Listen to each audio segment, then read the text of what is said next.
Good evening, everyone.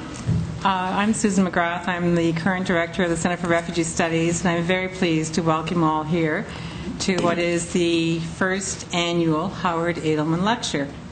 And really appreciate that so many of the people who have come out, I think, reflective of, the support and interest of Howard and his accomplishments over many years at York, and certainly his contribution in establishing the Center for Refugee Studies. What our program for tonight is going to be is Howard is going to be, we've invited him to be the first speaker, and then Winona Giles and Peter Nearish are going to respond. And then if there's an opportunity, there will be questions and answers. And we are videotaping this evening's session, and so that will be available later on the website of the center, and for those who want to be able to access it. Or we can give it to you on a CD if you want, so for people to be able to use it. Howard has chosen a very provocative title for his inaugural statement around, what has refugee research done? Has it benefited refugees? I'm hoping there'll be some positive outputs, given that it's my responsibility to keep the center going. So we'll see how that goes. I want to really acknowledge we have members of our executive here. And many of the students from the center. We have a very strong student caucus at the center right now, and it's very exciting for us in terms of looking at the opportunity for future scholars. And many of the staff of the center are here also. We have one of the former members of the center is here, and she brought her CIC colleagues. So we have representation from CIC, and so we have a policy network. We have an academic network that sort of spans many of the historical partners, and I really have to, I don't want to miss that name, but I have to mention a few. I think Michael Creel is here, Alan Simmons, Tony Richmond. These are some of the founding members with Howard in the center, and have made a big difference in terms of not only the center, but also the field of refugee research over time. So we've been very fortunate to have a very rich history in terms of academic participation, student participation. And some of the students, Nurgis Chenefe will be coming, but she's a former student. Is she here? She's here, yeah. Oh, Nurgis is here. And so here's a student who's now an academic at York and an active member of the center. So it's very nice to see these kinds of roots that have been developed and are continuing to grow and thrive in this current environment. So welcome you, and what I'd like to then introduce now, we're going to have David Dewitt, who is the Associate Vice President of Research and Innovation at the university, and who sort of overall supervises the research units, including ours, is going to comment on Howard. David and Howard have been longtime friends and colleagues, so I'm looking forward to David's comments. Dean Rhonda Lenton is Dean of Atkinson Faculty of Liberal and Professional Studies, and who has sponsored this event this evening. We're very grateful for her generous support this evening. And she will introduce Howard. Of course, most of you know Howard was a longtime member of Atkinson, the old Atkinson College, and then the Atkinson faculty. And then we will then have the different commentaries from each person. So right now, over to David Dewitt.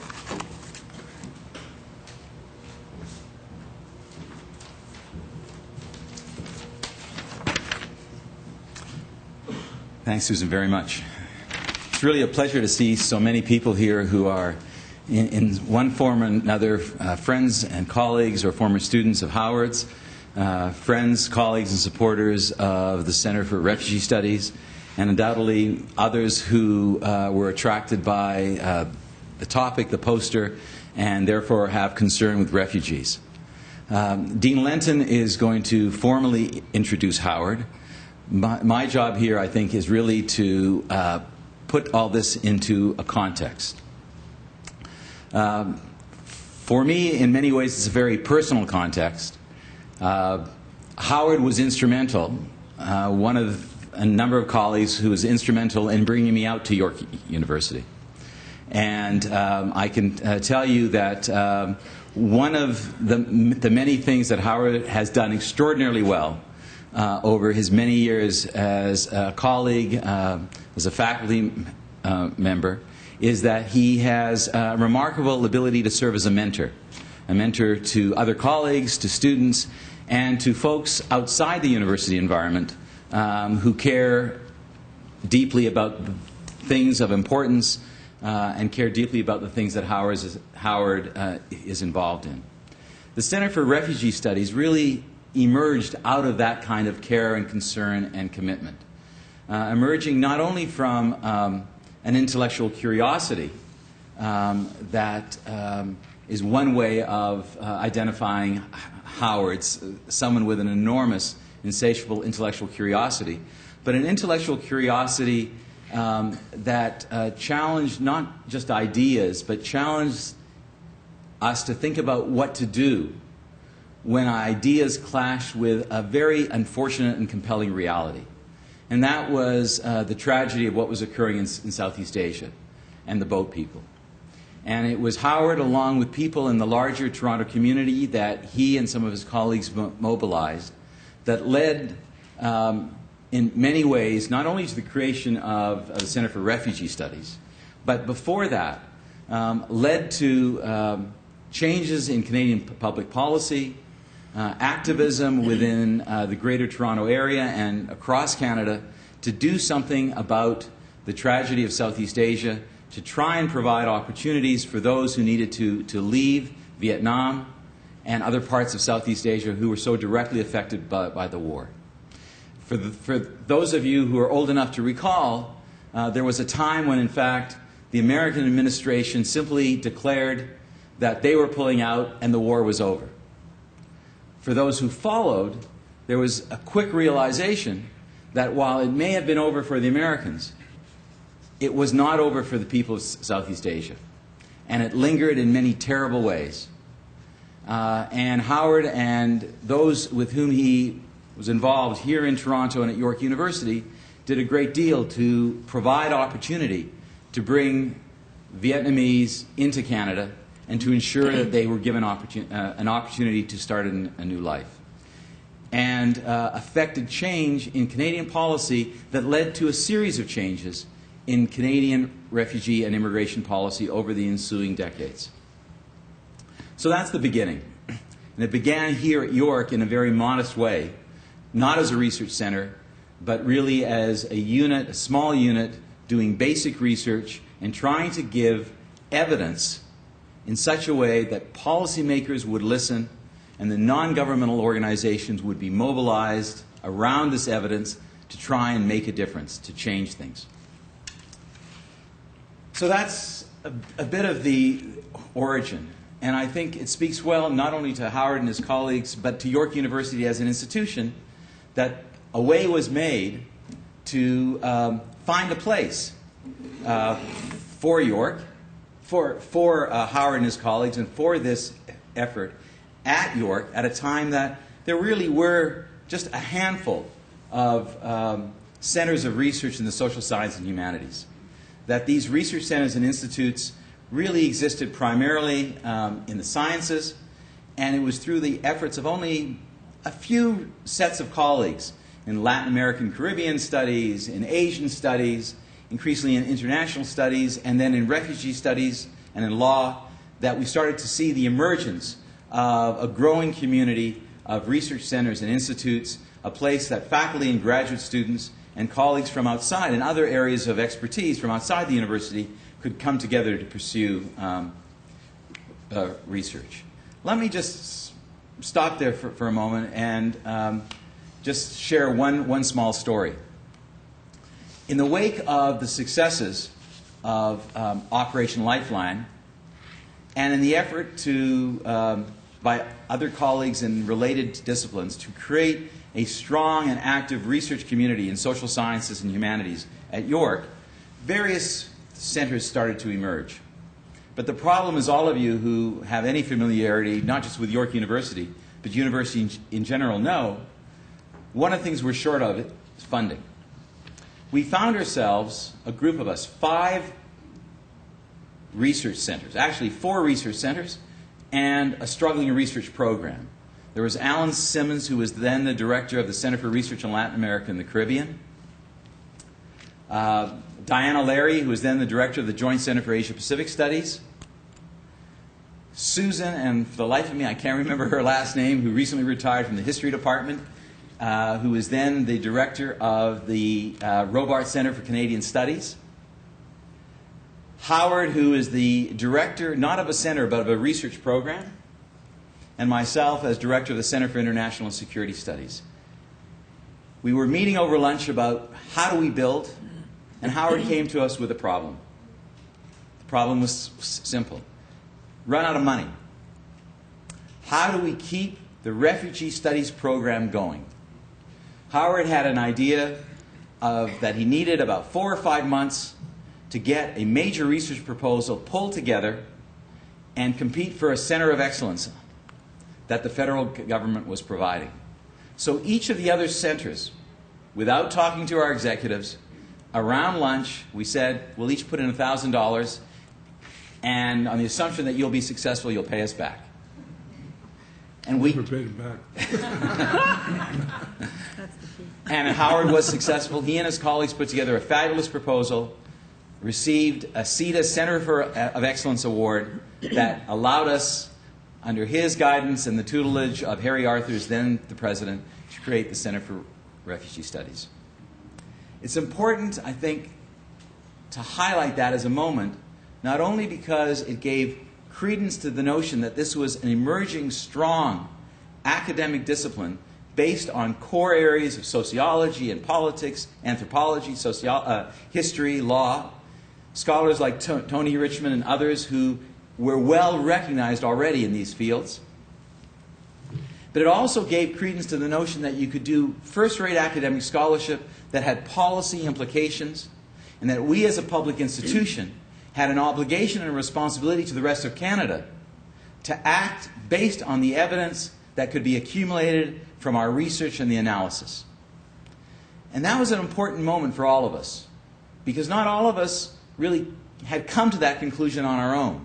It was sitting around a table with colleagues from different disciplines in different areas that came to that recognition that there was not a differentiation to be made between, so-called pure and applied research, just as there's not a differentiation to be made between teaching and research. They go hand in hand. And there's areas of research in which practical implications go hand in hand with the results of your research. And Howard was an important leader for all of us at York in those days. So I could go on, but I'm going to stop now and just say how wonderful it is to have this opportunity to let you know that when Howard retired formally from York University, we held a 2-day symposium that covered a broad range of Howard's interests. It was interdisciplinary, it was multidisciplinary. People came from across the country and outside to talk about philosophy, refugee studies, ethics, law, and policy activism. People came from government, from NGO, and from the academic world. Needless to say, the one thing I can assure you, though Howard is retired from York, he is not retired. Rhonda?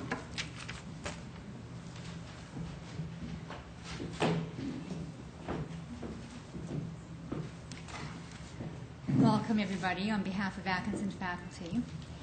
While I certainly have heard of Howard Adelman, I have nowhere near the history that has just been shared by David. And so I did what all academics do. I Googled him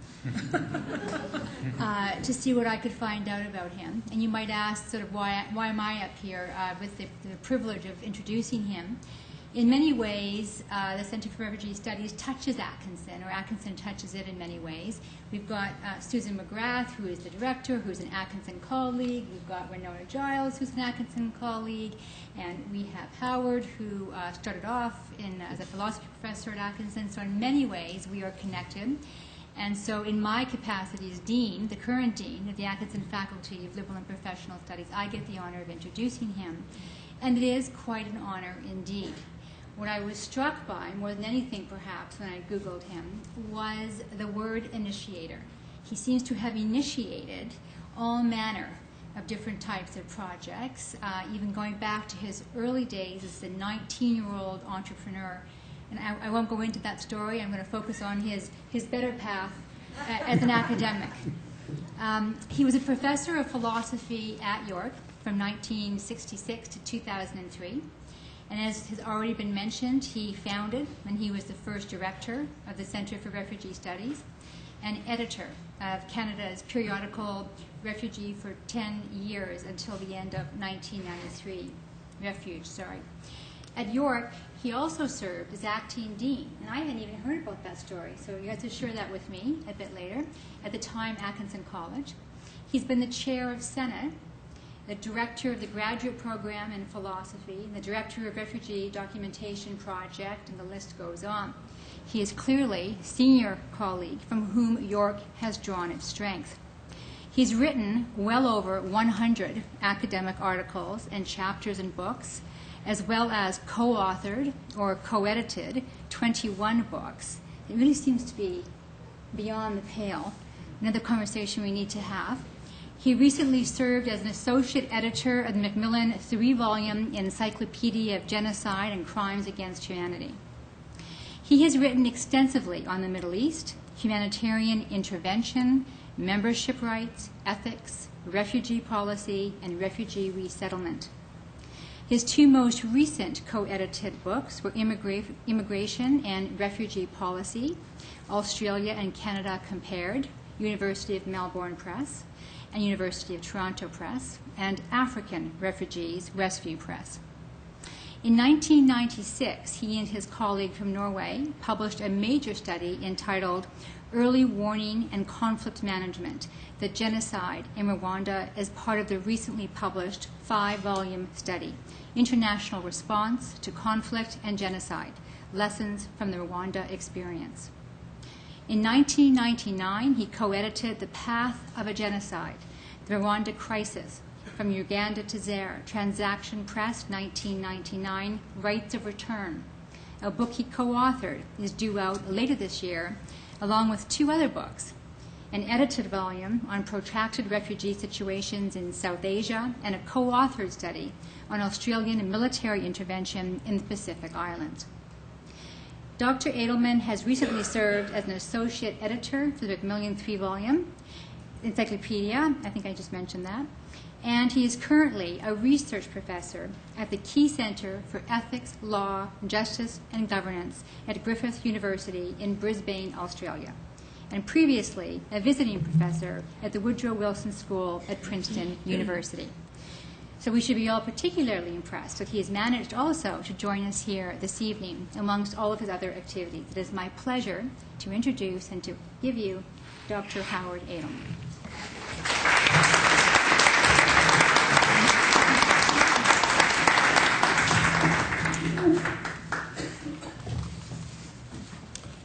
This is a humbling experience. I'm going to say I'm unworthy of it because I'm going to argue that I'm unworthy of it. That's the argument I'm going to make.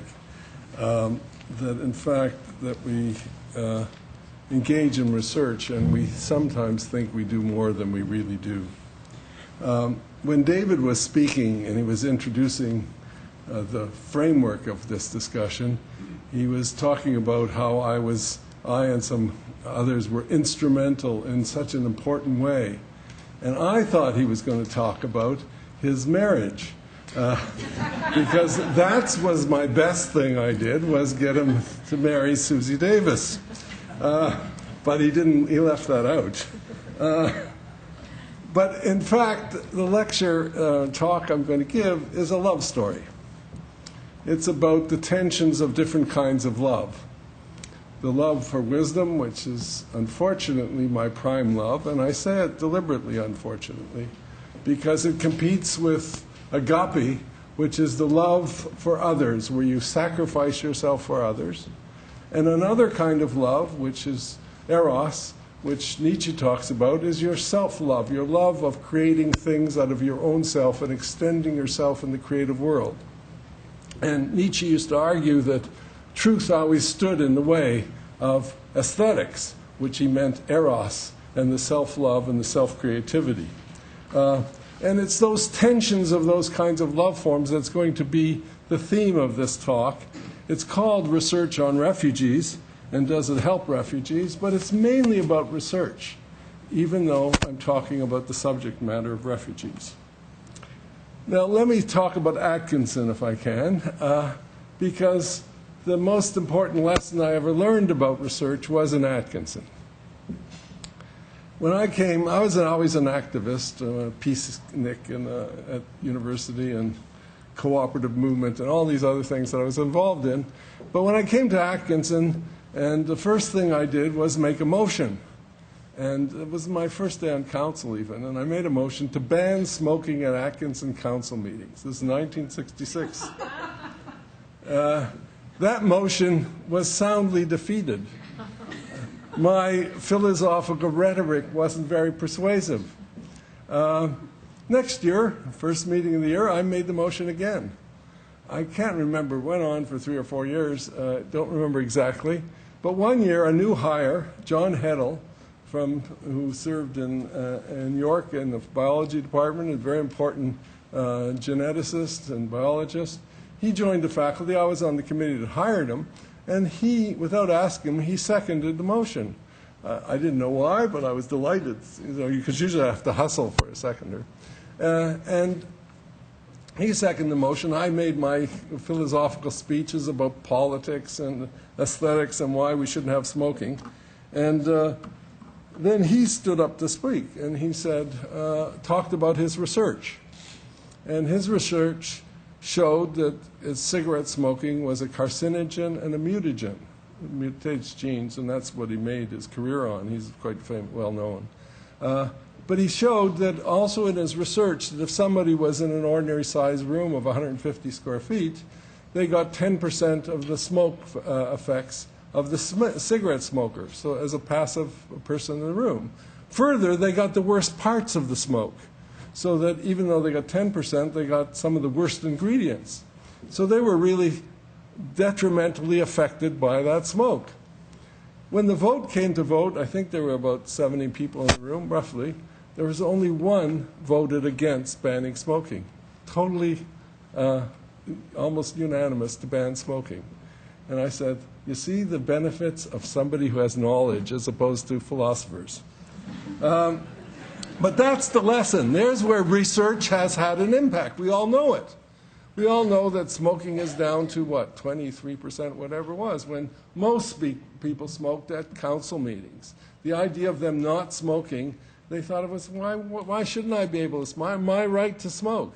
But as soon as the practices of our norms came out and backed up by facts, it changes policy, changes what we do.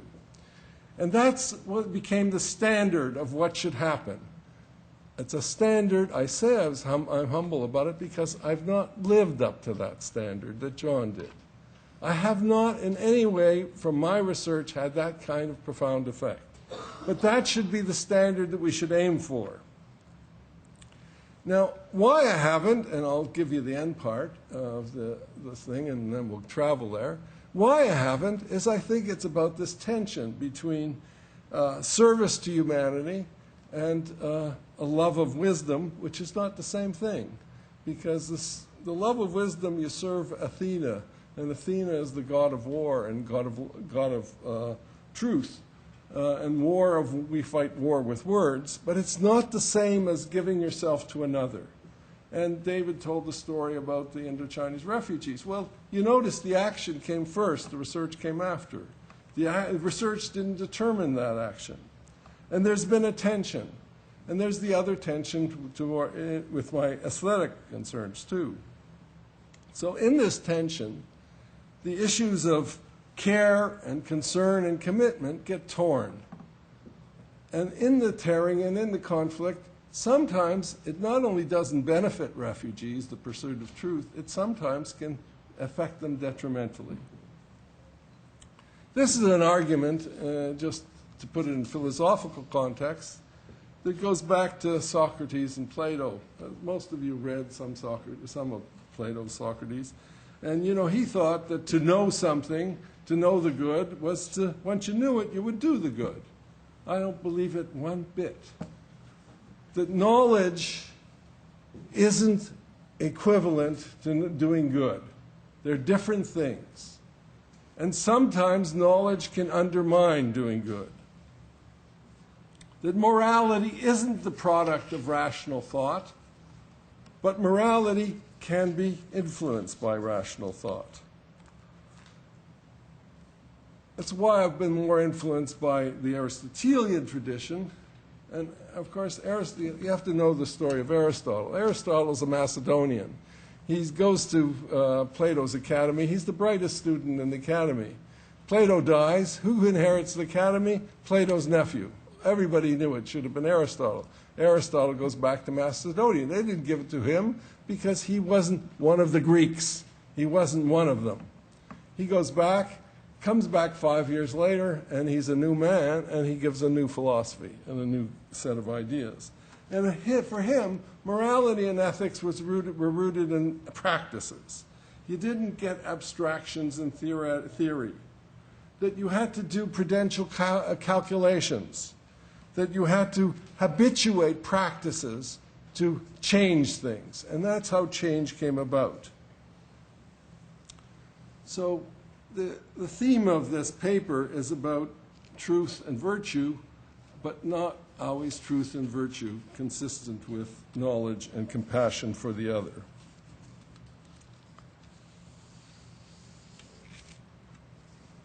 Now, research on refugees. One of the things I've not done is been very concerned with what I call ersatz philosophy, which is being concerned with definitions. I learned from the Greeks that's not what you should be concerned with, as from Wittgenstein. Instead of clear and distinct ideas, our language is full of equivocals, and refugees is an equivocal term. It's defined one way in the convention, in a very narrow way, individualistically, as a group persecution, etc., and you know that.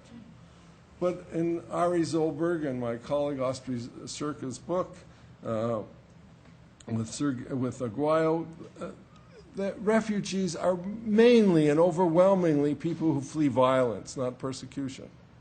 That's the main group of refugees. But there are also IDPs, people who don't cross a border, internally displaced people, who we loosely call sometimes refugees. Peter is now working on developmental refugees, as I understood from the few remarks you made. And we're going to see environmental refugees. That there are a wide gamut of people who are rightly called refugees. When you had the New Orleans disaster, the people were called refugees. The people who fled the tsunami were refugees. So refugees is a wide and a large term. Now, if you go over my research, and this, the cases I'm taking is very narrow. It's my own research. I'm not taking everybody. I'm not examining everybody's research. And if I look at my research, virtually very little of it is on refugees. It's not even on the perpetrator or the persecutors. It is on the bystanders. And I asked myself when I reviewed it, why did I pick bystanders rather than the persecutors or the refugees themselves? It's because I'm very concerned, if I look at my normal ethics and practices, with who picks up the pieces. The bystanders who've tried to tikkun olam, repair the world, to make it a bit of a better place. So it's not the bad guys that concerned me. It wasn't the victims that concerned me. And this is a selectivity in my own disposition. I don't think it's better or worse. It's just what I did. Tended to be on what other people could do and did do. Now, I want to characterize the research very briefly. I won't go into all the theoretical issues.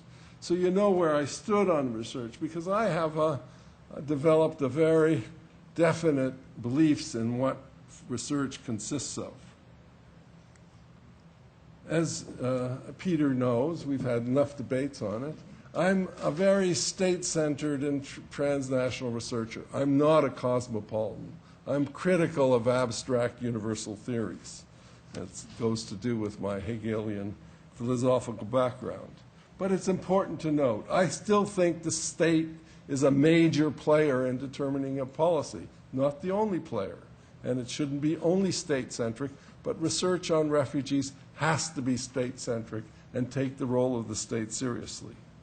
I'm an historicist in the sense that the roots of the problem have to be understood in an historical context. You have to really know the details of the concern, who the agencies and stakeholders are. Otherwise, you can't do the work properly. And my mentoring that you referred to is about doing that.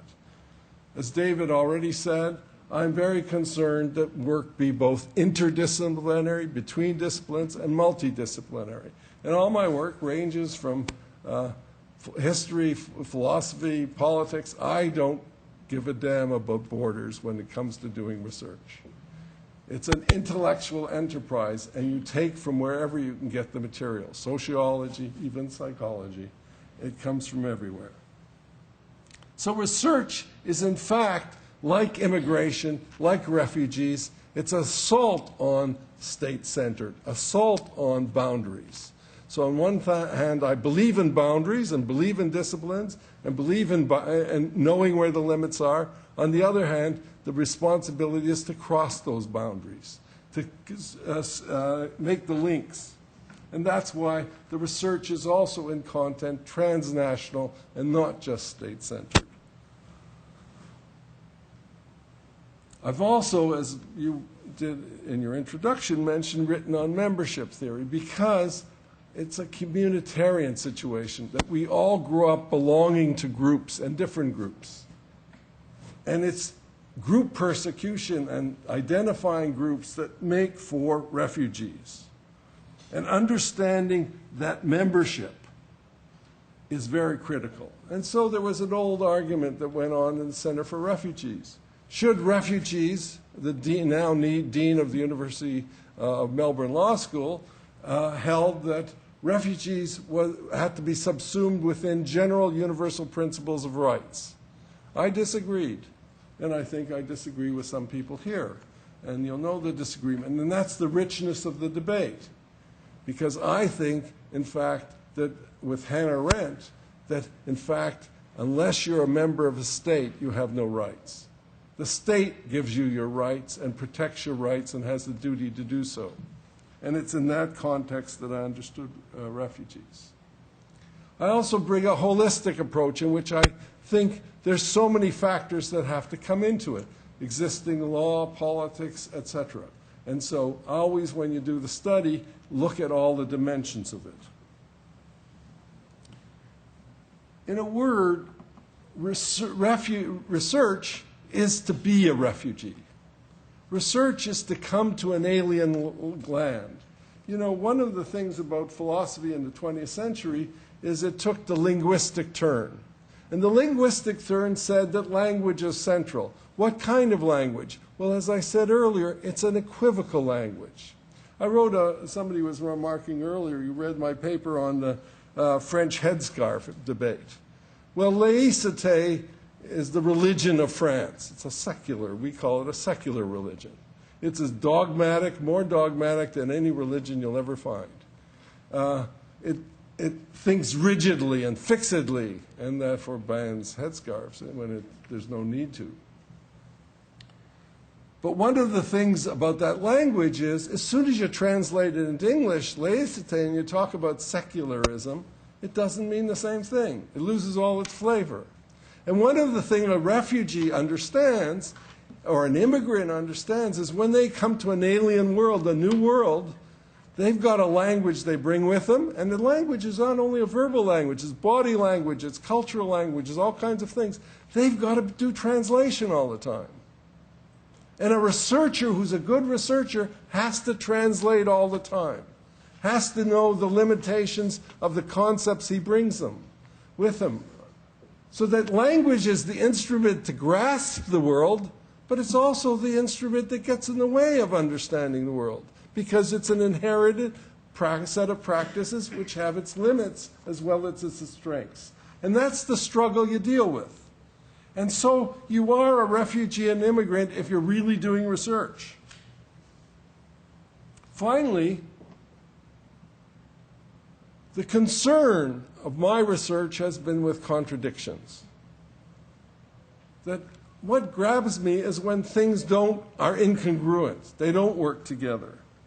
So when the French Scarf, I say, how can they spend all that time since, never mind what time they spent, but intense time since 1992 on a debate about a flimsy scarf that people wear on their head? Why do they get so concerned? Well, we know because when my wife and I went to France, how concerned and upset they were that insisted that our children wear a skimpy bathing suit and couldn't wear anything else.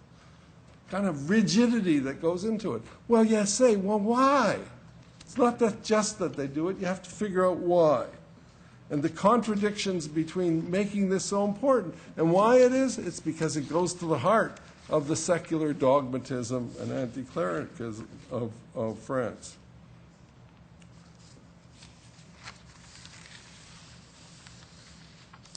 Now, this paper is now about the utility and impact of research, and it's quite relevant because, as you know, there's funding councils of our states, it's in Australia, it's in the United States, aren't satisfied anymore that you publish books and you publish articles, which used to be, you'd measure them. There's a new measurement of the impact of your publications.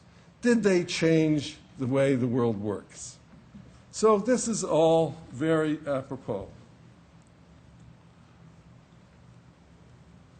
We know, most of us who've done research in refugee camps, or anybody who's done research in refugee camps, it's something that bothers every refugee because a new group of academic voyeurs comes to the camp and they are torn.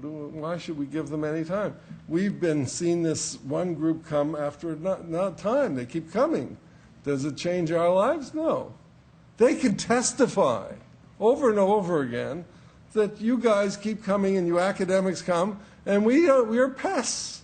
You don't help us. You ask us all kind of questions. You teach us like we're beings under a microscope, and then you go away.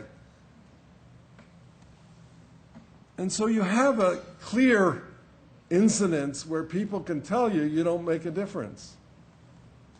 But we don't pay much attention. We go and keep doing research on camps, etc.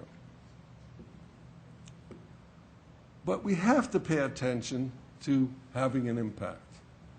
And as I said, I should have told you at the beginning, you can all go home because I'm going to tell you we don't make much of an impact. And the lesson isn't very optimistic. If, based on my research, you may have been more successful than I've been. There's been some successes. And the question is, how do you make that impact? Well, some people think that it's about speaking truth to power. Or other people think it's never mind power. That you don't try to get that, challenge the people in power. You speak to the needs and you try to get people to address real needs. And you can ask, well, what should research really do? How do you really measure whether it has an impact? And it depends on the scale. There's minor scale and major scale research. Well, I'm going to say that some of my research has had an impact. But when I think back of it, it wasn't much research. David referred to when we were building the refugee documentation project, and we just had a little wider area of the hall over in the old business school. And one was in Sri Lanka, which was the refugee claims were coming through, and the rule of the Canadian government was people who applied from Colombo, who had been affected by the riots in Colombo in '82, could get refugee status. And it was an administrative process then. But we were getting people through who were coming from the north, not from Colombo, and said they were being beaten up by the army and given various stories. And nobody had any evidence that there was any problem in the north, and so they were being rejected. So we interviewed a bunch of them, and you say, well, they don't seem to be lying. There seems to be a story behind it, but there's no evidence. So go to Sri Lanka, and we're going to find out what's going on. And we met through, I won't go through all the details of how we surreptitiously, related to entrepreneurship, got into the north, around the army after getting kicked off the train and going in train and having the train tracks blown up, etc., and found there's a full-scale war in the north. Report back on how the people were treated in the north, the Tamils, etc., And within 3 weeks, it made a difference in policy. They changed the policy and took people from the north. So there you have a clear impact on research, but the research wasn't much research. It was no more than journalism. You're just collecting some data and putting it down. And one of the things that a lesson is, that may be the most fundamental kind of research. So we got concerned that the least we can do is at least get the facts straight. And one of the key facts about refugee studies is numbers. There was an ad when the Israelis invaded Lebanon in 1982, which was another early project, which said, a full-page ad by Oxfam, 600,000 made homeless by the invasion. You remember that stuff. Full-page ads. Anyway, the Israeli government said there were 19,000. Slight inconsistency. Only slight. So we say we're going to go and find out how many there are. And people said, oh, you can't really get accurate numbers in wartime. And in fact, we found that there were 12 accurate numbers with variations, but you could explain the variations. We could account for them, and we published the document, how many were homeless, as an objective study of how many were actually homeless, which got used by each side. In fact, one guy said he went to Lebanon and met the Israeli general there, and he dragged out our report showing how many there were homeless. It got referred to by both the Palestinians and the Lebanese, etc. So you could establish objective data on how many there were. The import of the research, of course, was to make an institutional change. We had proposed that, in fact, there ought to be an international agency that does objective reporting. UNHCR said, no, we do our own figures. Even though we could document that in many camps, the figures they gave and the actual figures were 25% out. And people rationalized it and said, yeah, but the rations are so slight, so we have enough rations for everybody if the numbers are exaggerated. And that happened with, of course, the Palestinian refugees, because the original figures given out by UNRWA were 962,000 or something. In fact, there's about 700,000 at the time. Now, I did work on that, and that might have had an influence, but it was really Janet Abu-Lughod, who was a demographer who really made the biggest impact, because she had the discipline to do the work, and came up with a figure of 720,000 that became the more or less reference figure. And so we do have an impact on a reference, on a factual reference, that are important.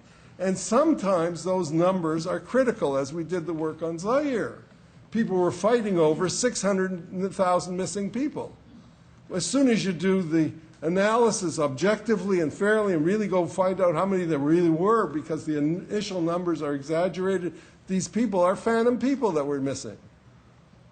There were people killed, but it had nowhere near the numbers. And so these things have political and humanitarian impacts. If somebody, Oxfam, wants to raise money, 600,000 is far better than 40,000 to advertise.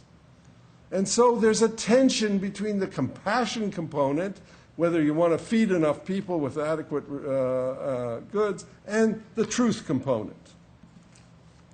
And there's a resistance to institutions engaged in humanitarianism with just simple factual truths that you kept coming up to, even though these people are doing marvelous, wonderful humanitarian work. It takes nothing away from the real good work they do. But when it comes to making a choice, you quickly learn that they make a choice in favor of humanitarianism and truth, and I make a choice in favor of truth, but it may be against humanitarianism sometimes. That's why I say that it's not so much that they're compatible. This has occurred in Darfur, and it occurs not simply about numbers, but about labels. So you see a report, 200,000 killed in Darfur. The association, if they're killed, they're shot, or they're murdered, or they're macheted, or whatever they are.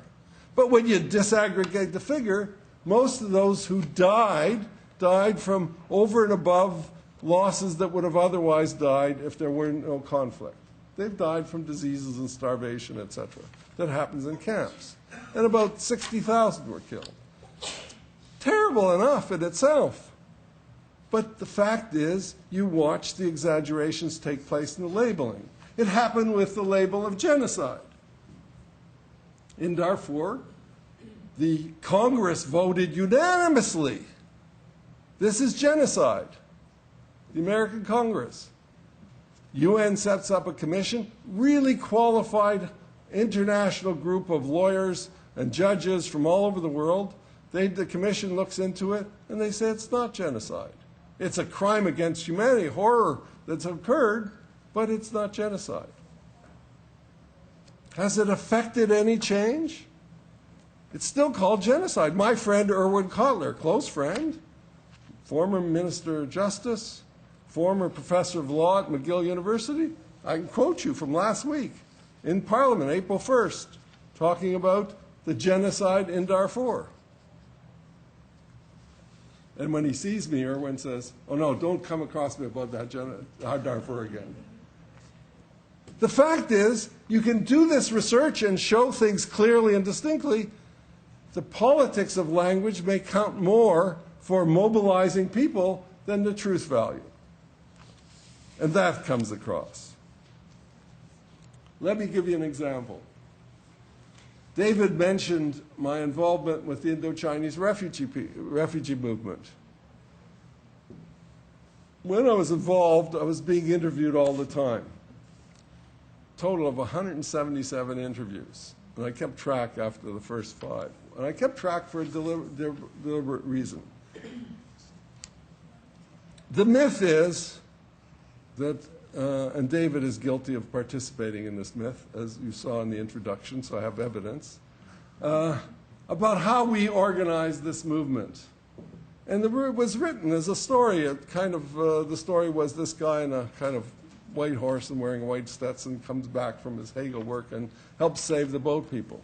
It isn't what happened at all. It isn't what happened. I came down, and I was a bit concerned because I was delivering some articles I'd written on the treatment of Jews in the 30s and a review essay on a number of books in America, Canada, and Britain.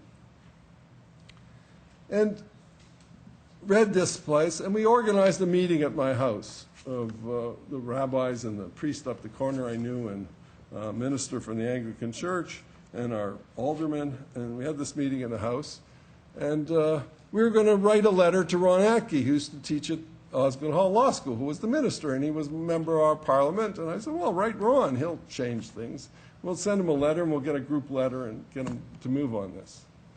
This was on a Sunday after church at 1 o'clock in my house. Knock on the door, and who shows up? CIC people.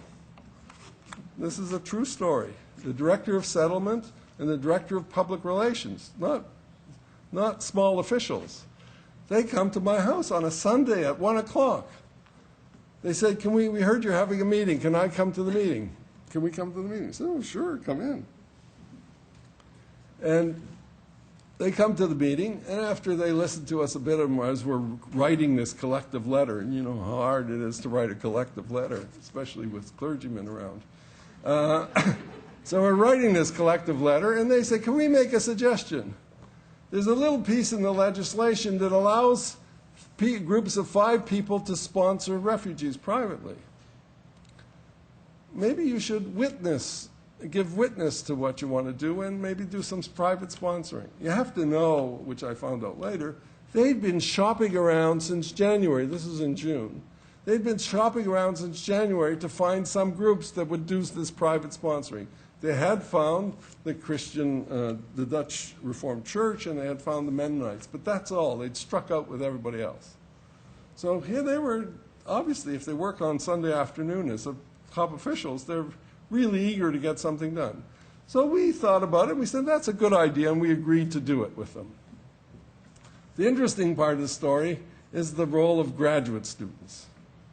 One of my graduate students who I was supervising wanted to meet me while I was in town, and I said, okay, come to the meeting, and I don't know how long it'll take, and we'll talk about it. So he comes to the meeting, and he sat through the meeting, and then we had our thing over his thesis. And what I didn't know is he was a stringer for the Globe and Mail. He never told me that. He feeds the story to the stringer. It shows us graduate students are good subversives sometimes.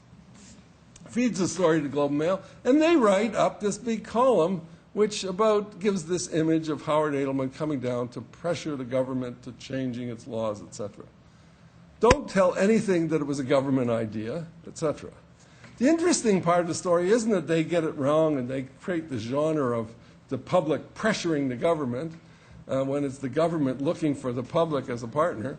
But I told this story after the fourth or fifth time very deliberately and very carefully, and I have a witness, Nancy can tell you.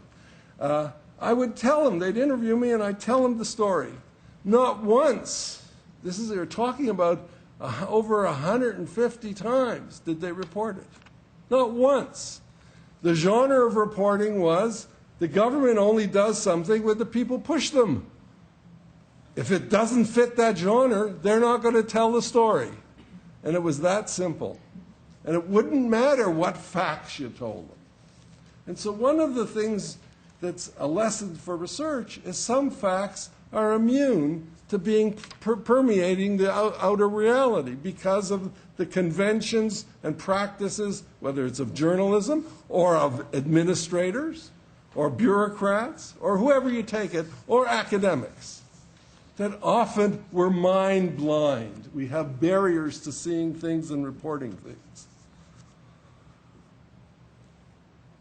In some of my research, early research on domestic, I reported on the fact that groups sponsored refugees in proportion to their historical experience and their inculcated practices, mostly coming from religious institutions. So that those secular people, as in our group on our street, we sponsored a group and other people did. The main work was done by religious institutions. The Mennonites being in the lead, the Christian Reform, and the Reform part of the Jewish community. Orthodox did their proportionate thing, but the disproportionate sponsorship came from people who had both historical associations, such as the Holocaust or the Dutch Reformed Church with the experience with the Jews in Holland, or the Mennonites themselves being persecuted.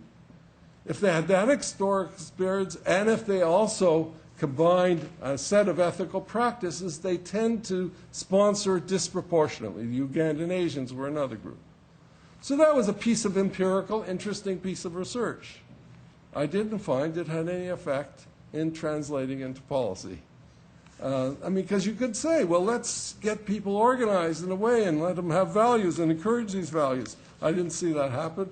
It did have some effects, as I'll tell you in a minute, on the private and sponsorship, government sponsorship, because we did another piece of research. We found that if you were publicly sponsored, as opposed to privately sponsored, if you were privately sponsored, there was an interesting thing.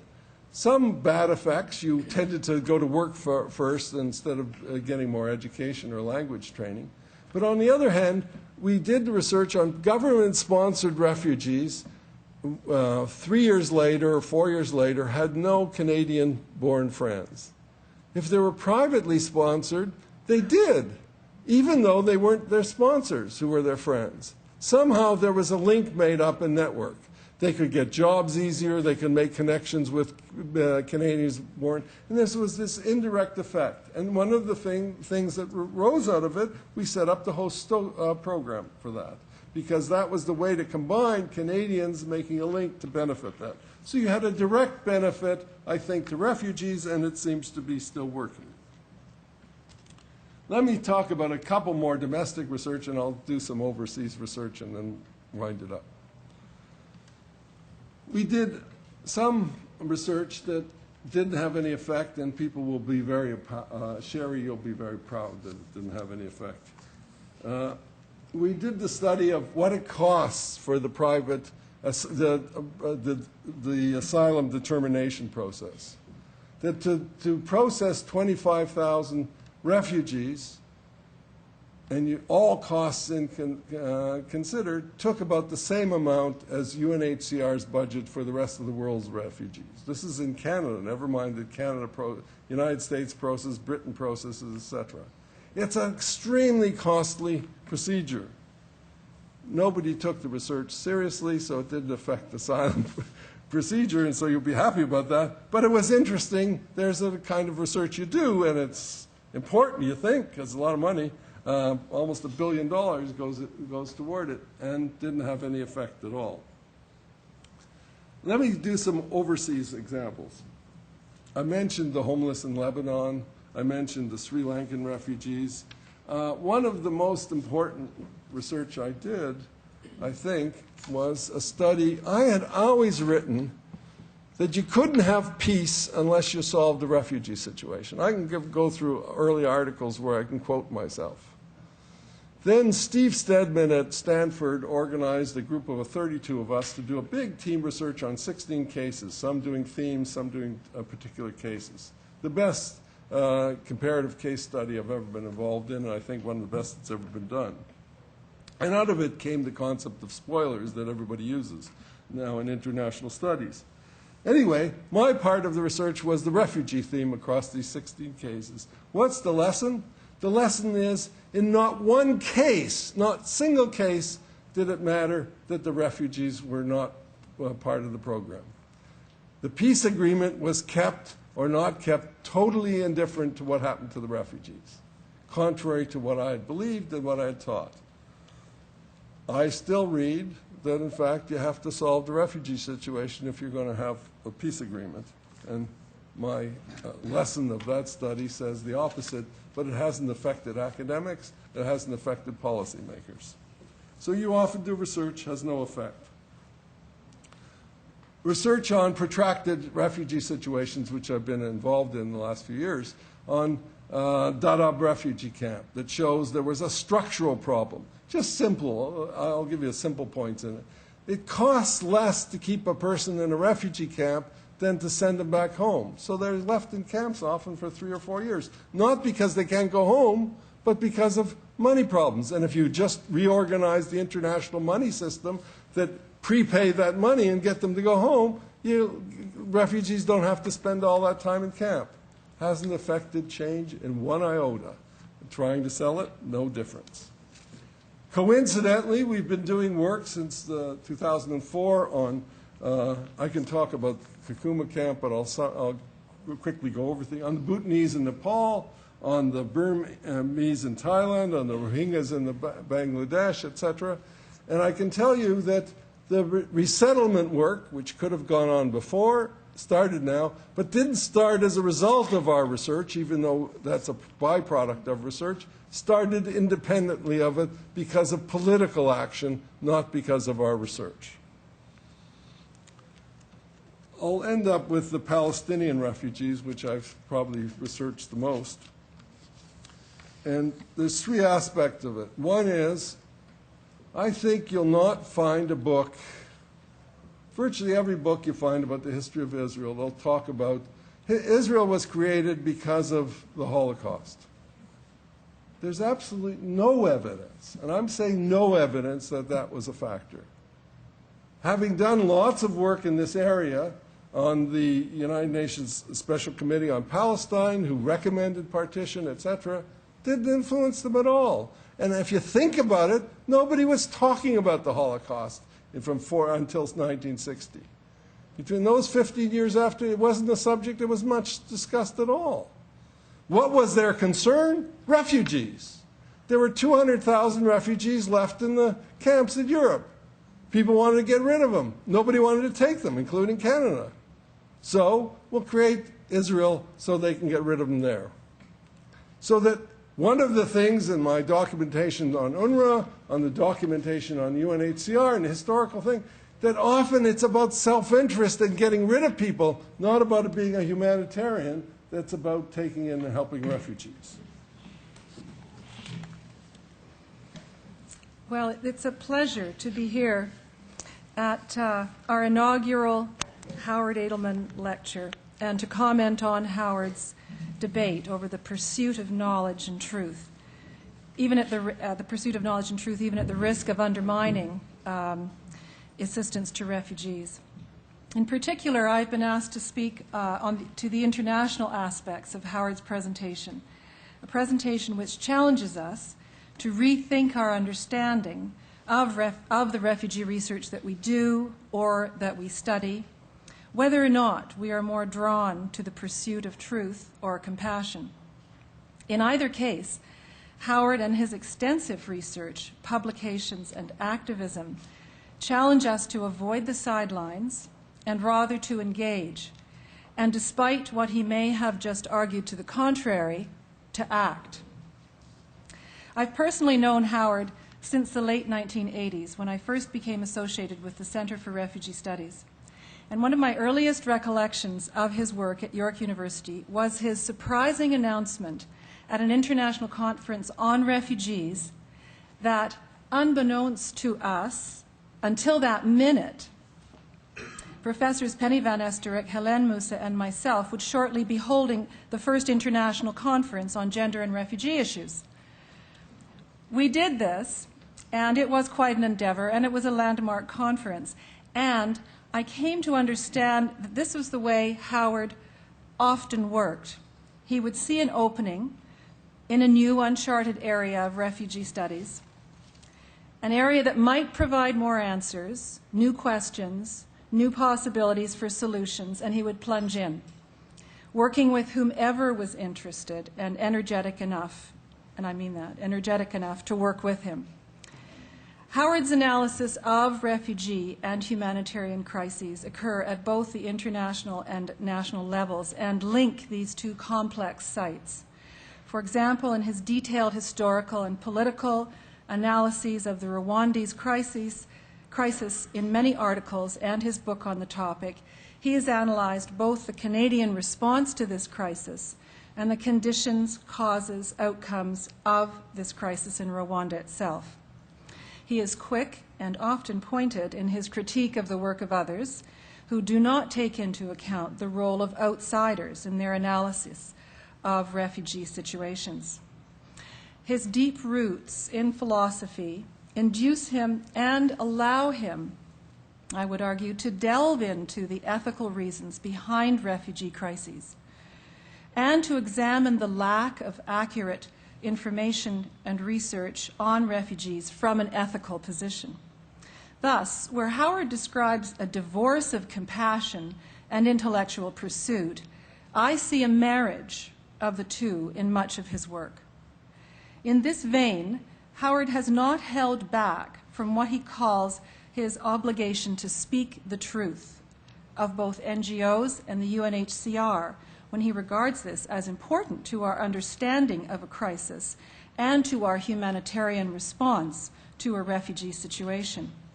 For example, he has pointed out in his critique about the confusion over numbers and categories of refugees in Zaire, following on from the Rwandan refugee crisis.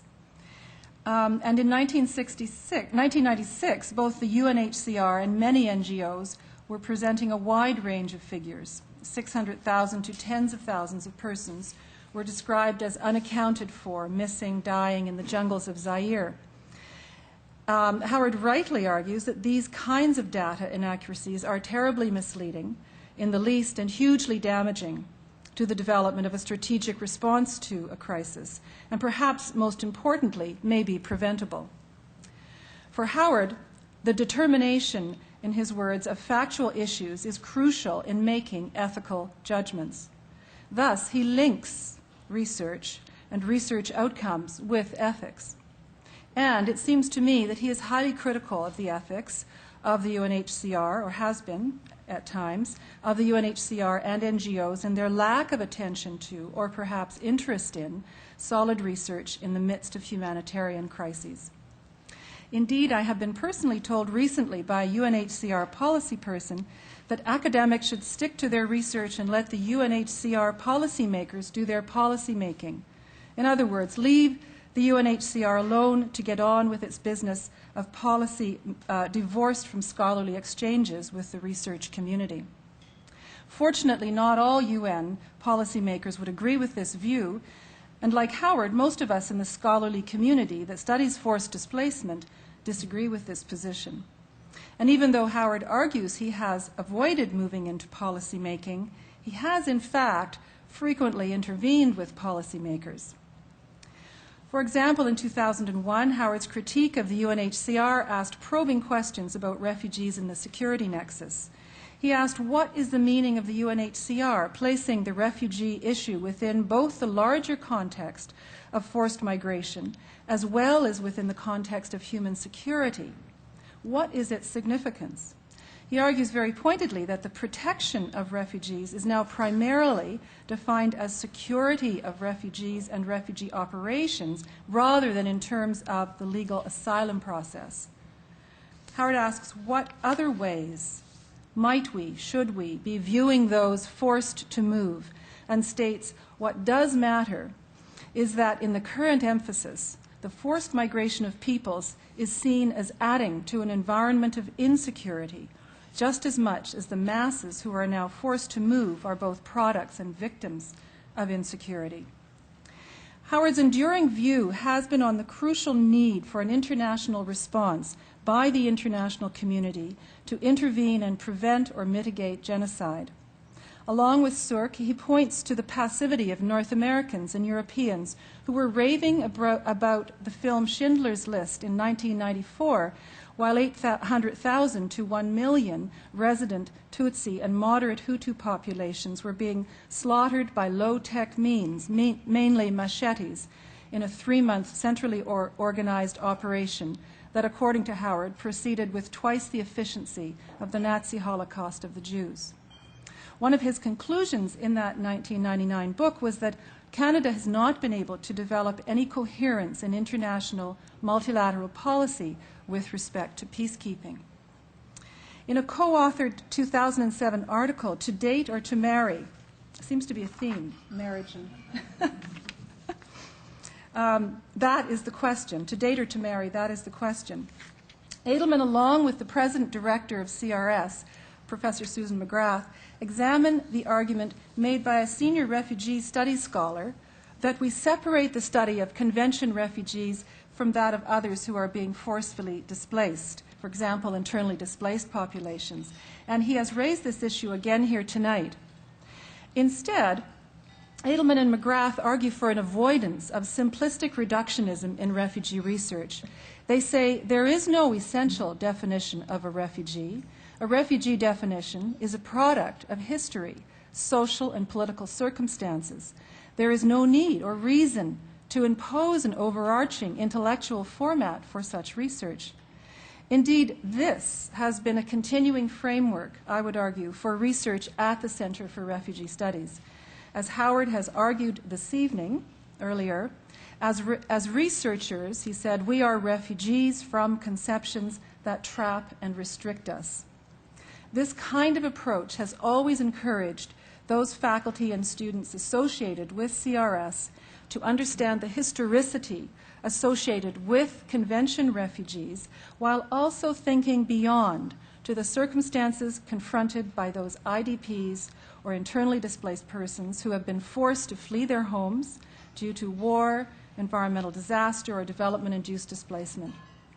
This group forms by far the largest group of refugees in the world at present, and Howard has argued again this evening that we cannot ignore their plight as refugees. Finally, I have a couple of questions for Howard to consider if there's time. One is that during the Indochinese crisis in the late 1970s, you led research and activism on Indochinese refugees, and at this time, the Canadian state opened its borders and, along with the Canadian population, provided massive support to huge numbers of Indochinese so-called boat people. Can you make any comparisons between the starkly different Canadian responses to the Indochinese crisis and the much later Rwandan crisis? Another question that has arisen in thinking through Howard's research in the paper today is taking the case of protracted refugee situations, which Howard has engaged in for some time in research on long-term refugee situations, which several research groups are working on internationally at present. What is your intellectual versus your compassionate approach or solution to this issue? And I'll stop there.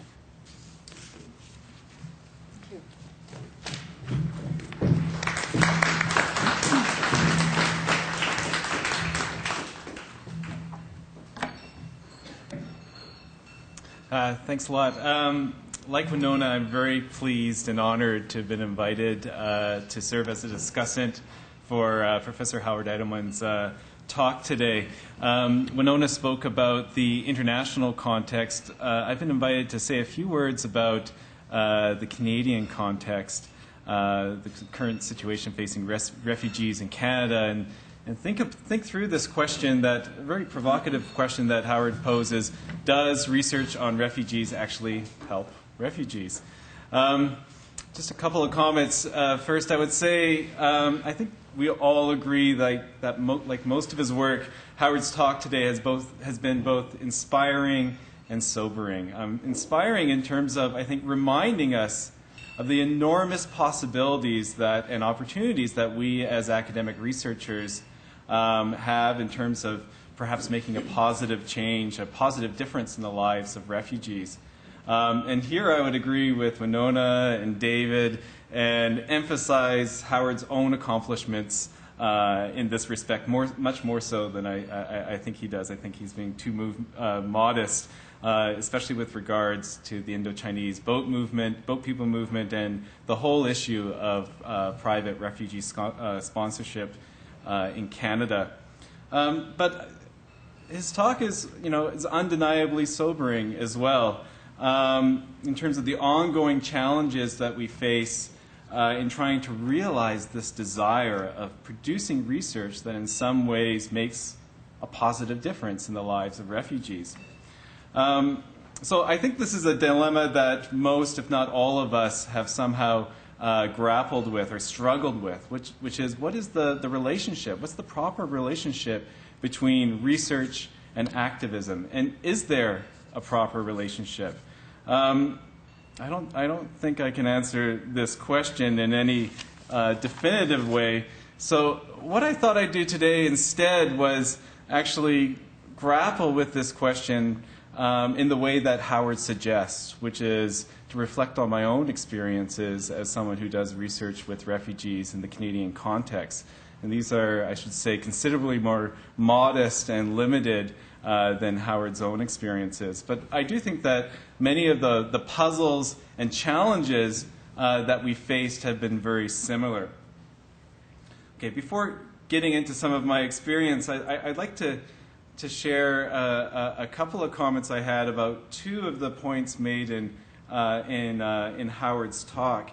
And the first, which maybe you folks had this reaction too, like, I was really surprised by his characterization of his own work as being not primarily about refugees at all, but by what he calls bystanders. That is to say, those people who either help or fail to help refugees, whether they be academics, policymakers, government officials, faith groups, private sponsors, or people involved in advocacy for refugee rights.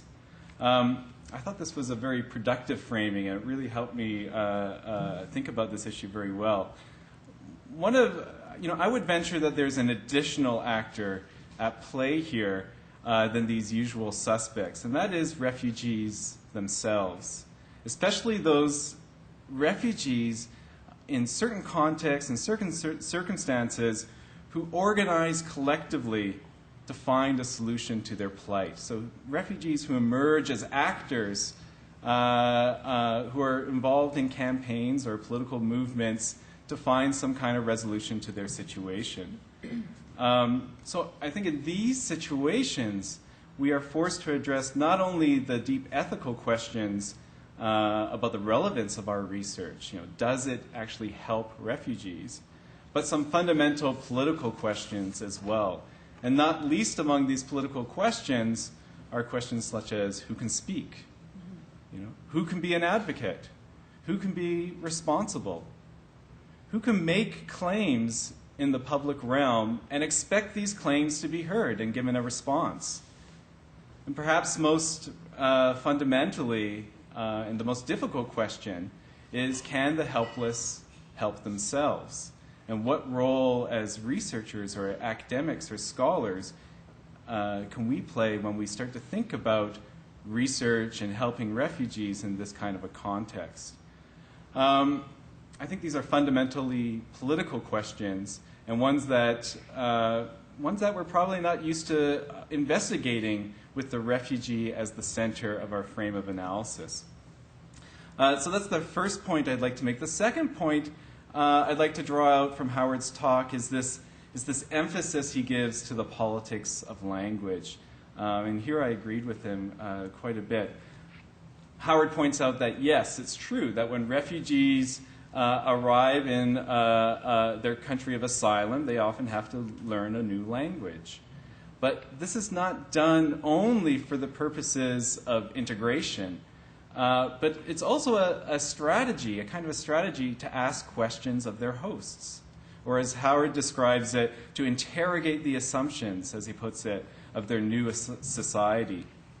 So seen in this light, language is not just about communication or dialogue, but it's always political in that it can bring about changes and transformations not only to the refugee, but to the social order of the host society itself. You start to enter a tricky terrain because refugees, and perhaps even more so non-status refugees or so-called failed asylum seekers that are the subject of my own research in the Canadian context, face a distinct disadvantage. Our theories about politics, about the political itself, about political agency, about political subjectivity and voice, these all revolve around the figure of the citizen, the refugee's opposite. It's the citizen who is authorized to speak politically, to make claims about rights, to enact responsibilities and obligations, and so on. And the refugee, at least in our prevailing understandings of the refugee, are fundamentally, is fundamentally displaced from this subject position, this dominant speaking order. Instead, we find, what Lisa Malky describes as the refugee as a kind of speechless emissary, voiceless, agentless, subsumed within this discourse of victimage. So this leads me to ask a question that came out of Howard's talk and his paper. Does our research contribute to the speechlessness of refugees? Or more to the point, does it make a difference if our research has as its primary aim to contribute to and be accountable to a political movement in which refugees themselves are playing an active role? And here I'm not really referring to questions about reciprocity that we have, with our research subjects, but rather research that is primarily motivated by the questions, the puzzles, the challenges faced by grassroots mobilizations and campaigns by and for refugees. Does this make a difference for how we think about whether or not our research helps refugees? Much of my own research in the past several years has really tried, in a way, to grapple with this question. I've been looking at the emergence of political action, so-called action committees that have arisen through communities of non-status refugees that have formed in cities like Toronto, Montreal, Vancouver, and elsewhere. Now, people become non-status as a refugee for many reasons. Their refugee claim, their asylum claim, or their humanitarian and compassionate claim may be rejected. They don't have official identity documents. Their sponsorship relationship may have broken down.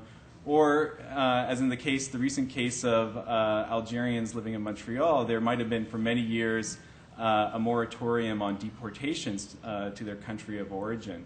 So they might have come here as individuals, making asylum claims, found their application for refugee status denied, but they can't be returned to their country of origin because of ongoing violence. So hence the designation non-status. In recent years, especially since the attacks of 9/11, non-status people within Canada have increasingly been on the receiving end of various security practices of the state. And this has led people like, say, the French philosopher Etienne Balibar to describe non-status as being the excluded among the excluded. To borrow a phrase from Hannah Arendt, they are exiled from the spaces of citizenship and lack not only citizenship rights, but the very right to have rights in the first place. So I would say, given this securitized context, it's quite an extraordinary development to find communities of non-status refugees organizing themselves politically. A few examples, there's many examples of these groups. The Action Committee of Pakistani Refugees, the Action Committee of Non-Status Algerians, the Human Rights Action Committee, Refugees Against Racial Profiling. There are many more. All of these groups have been involved in anti-deportation and anti-detention campaigns. Some have developed strong ties with faith communities and taken up the tactic of sanctuary in churches and temples. Others have utilized direct action tactics and brought their stories directly to the bureaucrats who are in charge of their file. And of course, there have been major protests that have been organized in Canadian cities. I would say probably the most significant one was one a few years back that saw a couple of hundred non-status people and their allies make a week-long march from Montreal to Ottawa in order to present their demands outside the Parliament buildings.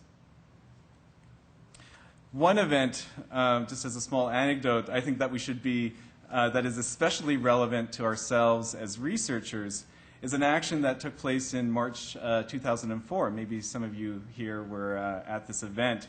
It was at the Metropolis Conference in Montreal. And here we saw a group of activists from the Action Committee of Non-Status Algerians, basically crashing the meeting in order to confront the federal and Quebec ministers of immigration who are scheduled to speak at the opening of the conference.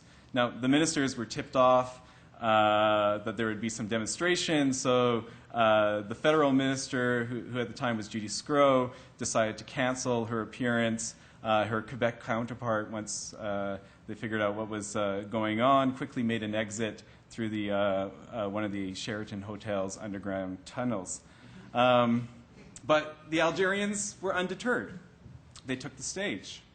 They interrupted the welcoming address and plenary panel, and they explained their case, not just in humanitarian terms, but they also articulated their demands, their political claims for rights to this audience of policymakers, community activists, and academics.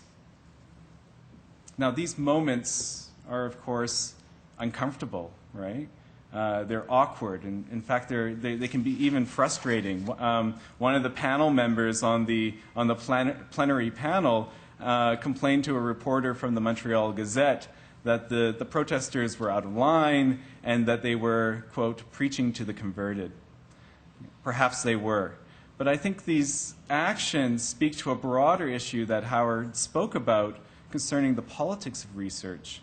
And who is it that we as researchers are both responsible and accountable to? I mentioned that I was involved in some research projects that have been working directly with these action groups of non-status refugees. These were really small, modest projects, right? One was $10,000, one was $14,000, just enough to hire a researcher and pay per diems for many of the people that we interviewed. We designed these projects as being collaborative projects between academic researchers, but also between social movement organizations such as No One Is Legal, the Don't Ask, Don't Tell campaign, the Ontario Coalition Against Poverty, the Status Coalition, Justicia, other groups who have been involved in grassroots campaigns relating to non-status refugees and migrants. The first project was to create a history of regularization programs in Canada. And we published this report, a plain language report, that was produced explicitly as a background piece for the Status Campaign's 2004 National Conference on Regularization, which saw hundreds of delegates from NGOs, community groups, and of course the action committees of non-status refugees attend this conference in Toronto. An important part of this research project was to hold focus groups discussions with non-status refugees from a variety of communities, both in Toronto and in Montreal. And we talked to about, I wish I had the numbers, I think it was about 150 non-status refugees in total. And the goal was to get their perspective on the kind of regularization program that they would like the government to implement. This is a perspective that we found in our research that's often not taken into account. So the aim of this research was to actually talk to non-status refugees, find out what their circumstances are, and what would enable them to best, what kind of government policy would best serve their needs. Now, the report findings were discussed extensively at the Status Conference, and I would say that perhaps among the most vocal and active participants in this discussion were the delegates from the non-status action committees themselves, who clearly had a stake in determining what kind of principles of unity or what kind of demands about regularization would emerge from this conference. Very briefly, a second project that we did the following year was done for the Don't Ask, Don't Tell campaign in Toronto. This is basically a political experiment aimed at introducing a sanctuary city or city of refuge model into municipal policy, basically by giving access to the social rights of citizenship on the basis of residency and not citizenship status, so that, for example, anyone who was actually living in Toronto could access things like education for their children, for health care services, emergency services, and so forth. For myself and my academic collaborators, Cynthia Wright and Jean MacDonald of York University, it was very important for us to make this research not only relevant, but also accountable to the community organizations that we worked with on this project. And so the primary, the energy that we put into this project was primarily poured into producing these plain language reports. The whole idea was to create these reports that then could be used by the action committees in their various campaigns and help them with their advocacy work. Just as an aside, I'm going up for tenure this year, and I've since found out that writing these community reports count about this much for my tenure file. So another question to think about the relevance of one's research to refugees might be judged differently than people who are looking at your tenure file. I want to wrap up. I had some more things to say, but I wanted to allow some questions for Howard about his talk. But I think I'll conclude by returning to Howard's question. Did the research that we produce help the non-status refugees that we were working with? And frankly, I'm of two minds on this issue. On the one hand, if we define success in seeing the government introduce a regularization program, let alone one that is framed in a way that the non-status refugees that we spoke to actually wanted to see, well then, no. Our efforts have been a complete failure. I mean, I think these reports that we produced, they were useful to these campaigns. They did help bring some public awareness about an overlooked issue. But in terms of actually pressuring the government to change its policies and make a regularization program, there's been absolutely no effect in that regard. A sobering kind of conclusion, I would say. On the other hand, my thinking about this, I also think that if our goal was to play somehow as researchers, to play a small role in engaging with non-status refugees themselves as equals, not as clients, not as people we're trying to help, but as equals, as partners, as collaborators. In fact, as people or groups with whom our research was accountable to. then I would say that our research actually did make a definite contribution. I think what this speaks to, and I'll just conclude here, is that one of the fundamental challenges I think that we have as researchers who do work on refugee studies or with refugees themselves is to try to break through this kind of patron-client relationship and to struggle to see refugees as if they were citizens. That is to say, as if they were equals, as if they had a political voice, that they can make claims on society and expect to be heard. And I think I'll just conclude my comments there. Thank you very much.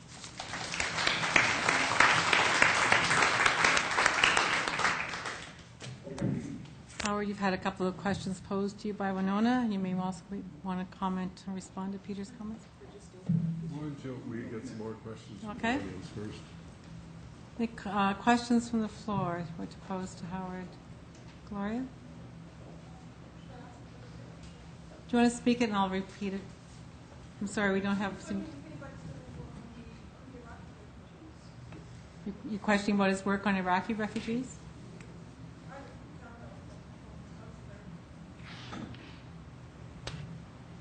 Want to take a couple of questions? Rhonda? I'd like to return to the issue of the impact of the research. It's one argument to say that, and many researchers have to deal with that ethical dilemma, that when the findings of research are actually inconsistent with what might actually advance from a point of view of action, a particular cause, then that's an issue that many researchers face. But that's something different from saying that research generally has very little impact. And I really want you to revisit that issue in a context where we all talk about the importance of knowledge exchange, knowledge mobilization, knowledge transfer, very heavy expectation on what knowledge can do, and on the presumption that we contribute empirically based or empirically supported research. Have you ever actually done any analysis on those variables or factors that appear to influence the extent to which research actually is heard and does make a difference, as opposed to when you put the research out there and it is systematically ignored? Peter? Yeah, I'd like to follow up on that. I think, Howard, you were analyzing things in terms of, here we put out research, which is kind of advice to the decision makers, and we can assess the impact of research on the basis of whether the decision makers took our advice or not. But I think there are a lot more indirect processes by which research can have impact. Sometimes research can have an impact by certain decisions not being made, which might have been in the process of being made, and it might be very difficult to actually determine that. Secondly, research can start influencing a climate of opinion, which emerges only 10, 20, 30 years later. That's true. And sometimes research is a voice in the wilderness, which somebody picks up much, much later. And in that sense, it's still having an impact. Nergis, and one... Just a brief one. One is, what's the history of your relations with policymakers in general? Because you kind of gave an overall career speech in terms of your involvement. But the second thing is, what is the biggest hurdle you kept facing again and again when you did comparative research? Let's say when you went to Africa, when you went to the Iraqi situation, in situations whereby you are not personally involved, you're not part of that society, but you feel the urge to be there to do things. I'll leave the last question to Tony Richmond. Thank you. 20 years ago, Peter Hawking, political scientist at the University of Toronto, compared Canadian and Australian immigration policies and programs. She concluded that the input of academic research into Canadian policy was negligible, but that there had been a much greater impact in Australia, particularly the work of Professor Zabriskie at the Australian National University, his colleagues in sociology and photography, Zabriskie himself serving on advisory committee there. Frida Hawkins and I and other academics had served on advisory committees of citizenship and immigration in the 60s and 70s. But she concluded that we had little impact on Canadian policy, but Australian academics have had a greater impact on their policies. I'm wondering whether, in light of your recent visits to Australia, you will say the situation has changed at all since Frida Hawkins was writing 20 years ago. Over to you, Howard. Can I sit here? Can you hear me? Yes. A lot of good questions. Let me start with Tony's question, because it's easier to answer. And it's related to Nergis's question, too. When you're in an alien environment, what impacts do you have? When you're in an alien environment, you're treated much more highly than you are in your home environment. I have more impact in Australia than I have here, and it's still true. It's also true, for example, I didn't give lots of examples where I have an impact. For instance, in constructing the early warning system that we developed in the Horn of Africa and in West Africa, I go over there, and the president of Sudan, of all people, will call me, "Hey, professor." He never calls me by my name. And they pay attention, and they've been implementing all the things that we propose. This is not about refugees, as it turns out. It's mostly about conflict management, but it affects refugees. It affects the prevention of refugees. So there is an impact. And Peter's right that the impact is often in climate, the impact is often indirect. But just in that instance, for example, after the Rwanda, I'll get back to your question, after the Rwanda genocide, people got interested in early warning, and we did the pilot project, if you remember, on Nigeria. And the presumption was that there was probably going to be a conflict breaking out in Nigeria in the politics with the dictatorship, etc. And what came back was, from the whole setup, that the early warning system did work, but came to disprove the hypothesis. Said there would be no kind of political conflict, but what there was brewing in thing was a religious conflict between Christians and Muslims in Nigeria, which proved to be the case a couple years later. So it anticipated it. When Lloyd Axworthy had funded the original, he asked about connections with policymakers. Lloyd Axworthy had funded that research, and then when he got the results, we wanted him to fund a real early warning system. And he says, I can't fund that early warning system because that project will only embarrass us. There's nothing we can do about it. And so we're not funding you. He was very honest. Lloyd is an honest guy. And so you have that kind of dilemma, both of home soils, of limitations. There's all kinds of problematics come up. You raised the question of non-status people. We have a current research project on removals, and the people from immigration will be interested in this. You have in all countries people you can't remove for various reasons, because they'll be tortured when they go home. But in fact, the security numbers are the smallest numbers of those. Documentation makes up a significant group. But an even more important, interesting group is health refugees. These are people who, if they were sent home, can't get kidney dialysis. They would die. They're not accepted here under a humanitarian or a refugee grounds. What do you do with them? So they don't remove, they stay, etc. Well, how do you affect change? Well, we're doing the research on it, but the most effective change in Australia is our partner in the project, the Ombudsman. He's the one making the real change. How did he get people? Australia had a bad record of detaining people. Well, he simply instituted a procedure that the immigration department had to report every 3 months on these people, which meant a whole person working for 3 months to report on every person detained. So the immigration department quickly let most of the people out of detention. It was too much work. They didn't have the human resources to do it. So you want to get change, partly get change by people who are in a position to get the change. Now, I have done research on what makes change, and I've published on it. And Alan Simmons was talking to me earlier, we all know, if we've done work, that the way change mostly gets affected is if the research people are tied in right from the beginning with the policy people, are tied in with the regulatory and professionals, so that we're not just doing research and handing it over. It's precisely in this participant way, and you talked about it with refugees, but it's also with policymakers, because often the policymakers know the issues far better than you often do yourself and can raise key questions. And that's been the most effective, and I documented how, in fact, that worked, and that was effective. So I'm not saying that research isn't effective. I am saying that if I go over all my research, and I was dealing only with my research, not with the survey of all refugee research, I assume other people are much more effective, but in measure, most of it didn't have an impact. That's the result of looking at it honestly.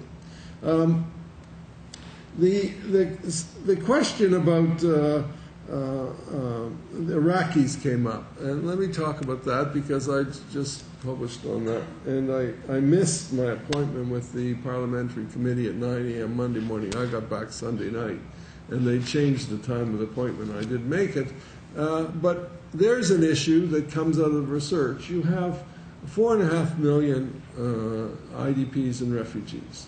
It's quite clear from all my research, and unequivocal, I think, that at least 500,000 can't go home again, primarily the Christians. But Sunnis will go back not to their homes, but to Sunni majority. Shiites will go back to Shiite majority. From all our experience and all our studies of minority and ethnic cleansing, they don't go home in a pluralist society anymore. That takes a longer time to develop and recreate again. But it means the Palestinians can't go back, the Caucasians can't go back, etc. There's groups that can't go back. Canada should be launching a huge resettlement program for them. Otherwise, they're going to end up in long, protracted refugee situations. And they're in Syria and they're in Jordan. And Jordan and Syria have been very generous, but they're not going to give them citizenship. They're not going to give them membership. They've run out of their funds. Why don't we have a program? Why aren't I going and organizing for them? I'm not. I'm writing articles.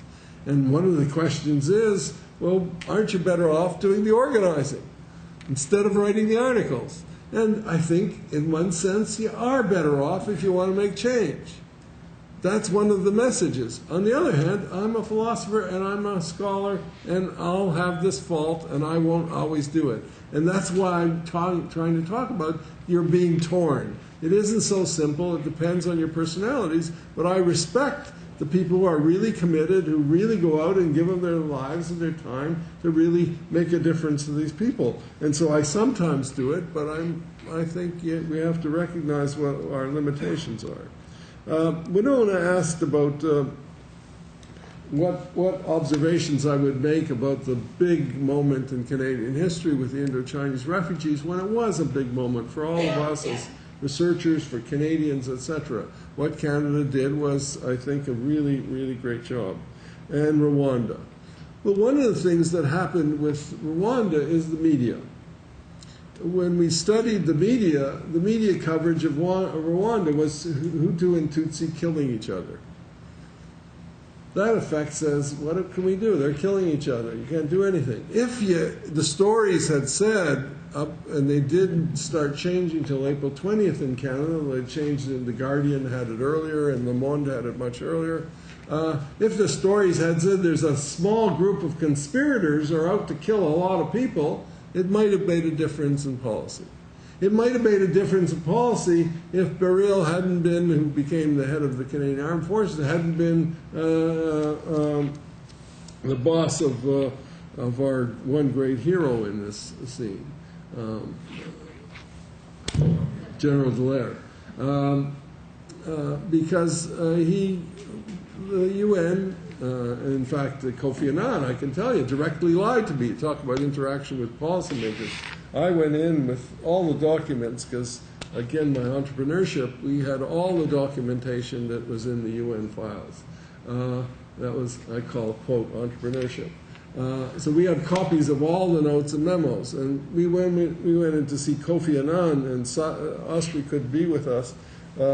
Austri sent 2 of their graduate students to keep me controlled, and I went in, and he said, we have found nothing in our files that would indicate we had any inclination of that there was a genocide or a slaughters coming.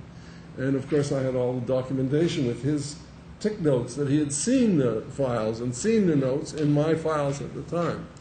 So he directly lied. Later on, Austria asked him, why did you lie to us? And Kofi's a pretty good guy. He's not, this is a bad civil servant. He's a good civil international servant.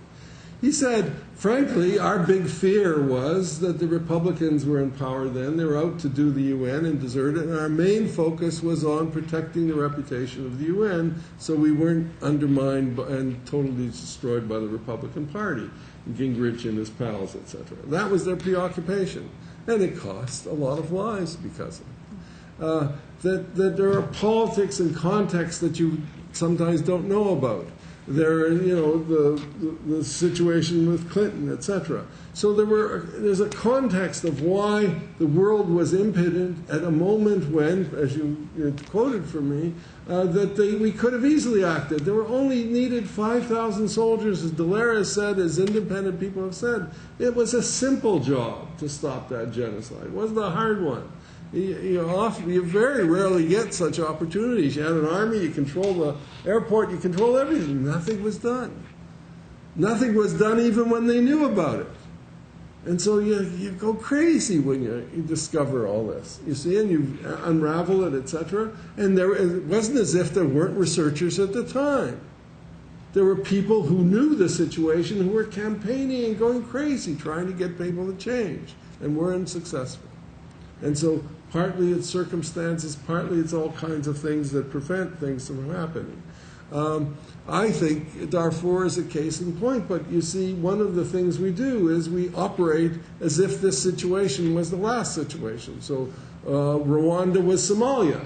You're going to end up in a morass. So that Darfur is Rwanda when it's not.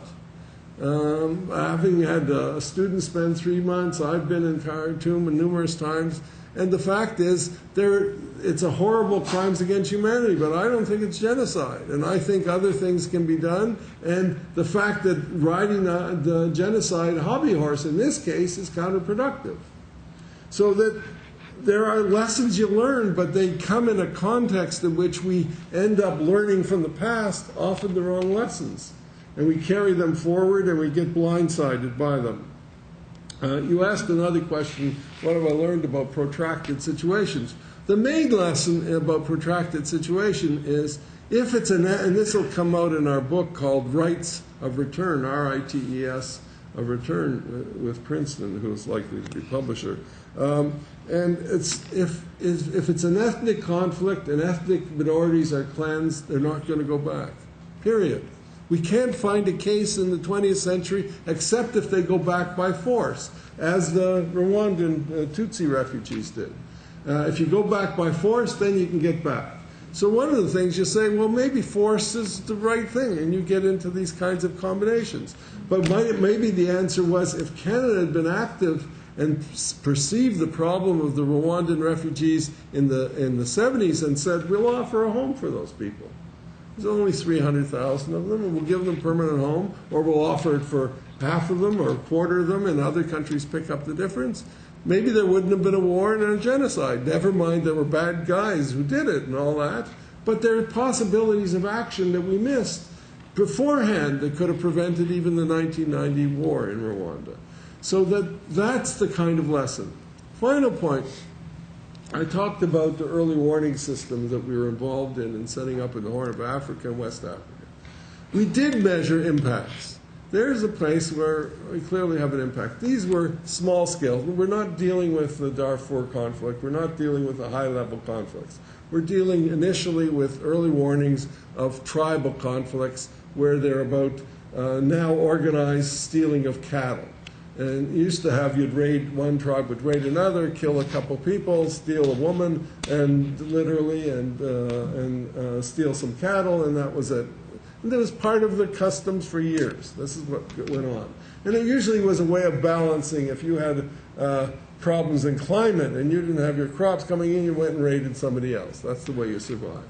Well, now it's not that way at all. It's organized by corrupt politicians have gangs of youth who are alienated from the tribal leaders, and they raid and they kill 50 people, kids and people. We added up in 10 months in the small area that, in fact, the rate of killing is about 1/3 the rate in Darfur. Nobody pays any attention to it. This is a small triangle. It's a huge rate of killing because it's 40 here, 40 there, and you add it up given the population. It's enormous killing rates because they come in with machine guns and machetes, driving trucks, and they just shoot everybody as they're doing in Darfur. And the early warning system, which costs for the whole, it could cost for the whole of a proper system about $5 million for the Horn of Africa. Cheap. It's a pittance. The very 5 times that it's been stopped paid for it itself, just the cost in lives and material. And so you'd think that everybody would come and pour money into it, let's get this thing going. Well, it's not. They're helping and somebody gives money, etc., but it's on a shoestring.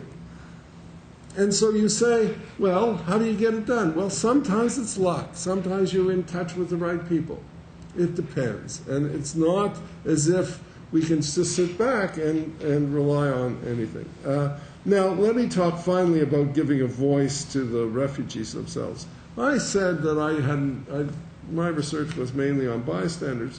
It says something about myself. It doesn't say anything about what should be the proper research. And I really believe in giving a voice, but you've got to ask questions about giving a voice because, we tend to come out of participatory politics, everybody has to be equal, etc. The fact is they're not equal until they get membership, as you said, until they get membership in a state. And so our removals project is precisely about that. It says you have security problems, you have health problems, you have documentation problems, we have this 4-country research, NERGIS is involved in it. And the idea is to figure out, it's not a large number, you're talking about small numbers, but it's fundamental about the issue of refugees. It's about people who don't have membership and protection from a state. And if we can figure out what to do with them, we think it'll be a breakthrough. And it'll be a really godsend because any department you talk to, whether it's the Canadian or the American or Australian or UK department, when you talk to them about these non-removals, they spend more money and more time on these people and don't know what to do. They actually don't want an answer. They really would like to have an answer. We don't have an answer for them, but we think if we do the research, we might come up with an answer. Might. It's a might. But overall, the stuff still remains. You bat about 10-15%. You don't really have a high batting average. And if you want to make choices and you want to save lives, you might be better off going into the action game rather than the research game. That sounds a good point to end on. Thank you, Howard. Nergis would like to come up and she'll thank our speakers.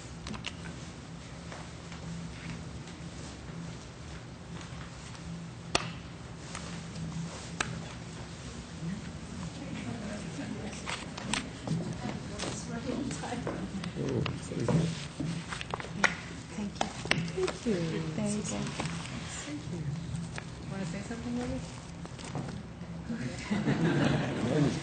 Yours is big. Yeah, you deserve a bigger one. Yes, you get the big one. Of course. Okay, thank you, Howard, for stimulating lecture and setting off this series of lectures in a very provocative way. And this will be a challenge to have our speaker next year, but we welcome to start off. Thank you to Winona and Peter for responding. Thank you, everyone, for being here, and thank you for having me.